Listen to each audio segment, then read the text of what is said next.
Pengenalan. Pernahkah anda berfikir bahawa di sekeliling kita terdapat benda yang tidak dapat dilihat dengan mata kasar tetapi boleh mempengaruhi kesihatan kita? Itulah yang dipanggil kuman. Kuman adalah mikroorganisma yang sangat kecil, terlalu halus untuk dilihat tanpa mikroskop. Walaupun kecil, kuman boleh menyebabkan pelbagai penyakit berbahaya kepada manusia. Kuman berada di mana-mana sahaja, di udara, di air, pada makanan, di kulit manusia, pada permukaan objek seperti telefon, meja dan pintu. Apa itu kuman? Kuman ialah organisma sangat kecil yang boleh hidup di dalam atau di luar badan manusia. Tidak semua kuman berbahaya tetapi sesetengah boleh menyebabkan penyakit. Jenis-jenis kuman. Kuman terbahagi kepada beberapa jenis utama iaitu bakteria, virus, kulat fusi, protozoa. Bakteria ialah kuman yang sangat kecil dan hanya boleh dilihat menggunakan mikroskop, dan ia boleh hidup hampir di semua tempat termasuk dalam tubuh manusia di mana terdapat bakteria baik yang membantu sistem penghadaman dan kesihatan badan. Tetapi terdapat juga bakteria berbahaya seperti Salmonella yang boleh menyebabkan keracunan makanan, sakit perut dan ciri birit jika kita makan makanan yang tidak bersih atau tidak dimasak dengan betul. Virus pula ialah kuman yang lebih kecil daripada bakteria dan sangat berbahaya kerana ia tidak boleh hidup sendiri. Sebaliknya, ia perlu menumpang dalam sel manusia atau haiwan untuk membiak. Dan virus boleh berebak dengan cepat melalui udara, batuk bersin, sentuhan dan permukaan yang tercemar serta boleh menyebabkan penyakit seperti sesama, COVID-19, demam influenza dan demam denggi. Kulat fusi. Kulat ialah kuman yang biasanya hidup di kawasan lembap, gelap dan kotor, dan ia boleh dilihat pada makanan yang sudah rosak seperti roti basi atau buah berkulat.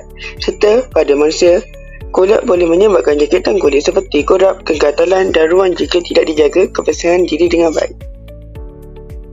Protozoa ialah kuman yang biasanya hidup dalam air yang kotor atau persekitaran yang tidak bersih, dan ia boleh memasuki tubuh manusia melalui makanan atau minuman yang tercemar, serta boleh menyebabkan penyakit seperti ciri birit dan malaria yang disebabkan melalui gigitan nyamuk.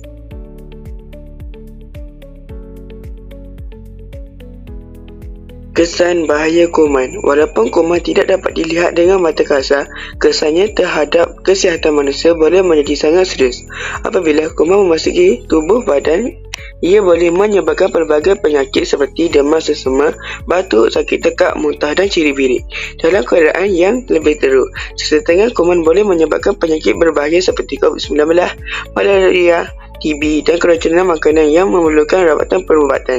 Selain menjejaskan kesihatan fizikal, jangkitan kuman juga boleh mengganggu aktiviti harian seseorang seperti belajar, bekerja dan bersukan kerana badan menjadi lemah dan tidak bermaya.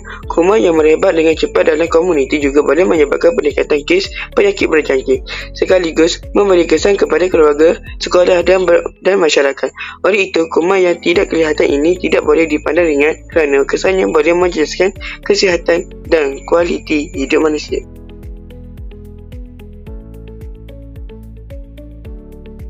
Cara pencegahan. Kita boleh mencegah jangkitan kuman dengan sentiasa menjaga kebersihan diri dan persekitaran. Antaranya ialah membasuh tangan menggunakan sabun sebelum makan dan selepas menggunakan tandas, memastikan makanan dan minuman yang diambil bersih serta dimasak dengan sempurna, dan menutup mulut serta hidung ketika batuk atau bersin. Selain itu, kita juga perlu menjaga kebersihan rumah, sekolah dan kawasan sekeliling supaya kuman tidak mudah membiak. Amalan gaya hidup sihat seperti makan makanan berkhasiat, bersenam dan mendapatkan rehat yang mencukupi turut membantu menguatkan sistem pertahanan badan daripada jahitan kuman.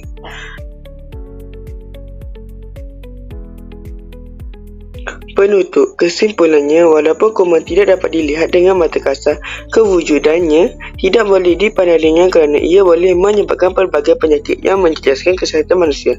Oleh itu, kita perlu sentiasa mengamalkan kebersihan diri, menjaga kebersihan persekitaran dan mengamalkan gaya hidup sihat bagi mengurangkan risiko jangkitan kuman. Ingatlah, Menjaga kebersihan bukan sahaja melindungi diri sendiri, malah turut melindungi keluarga, rakan-rakan dan masyarakat. Kuman mungkin tidak kelihatan, tetapi bahayanya adalah nyata.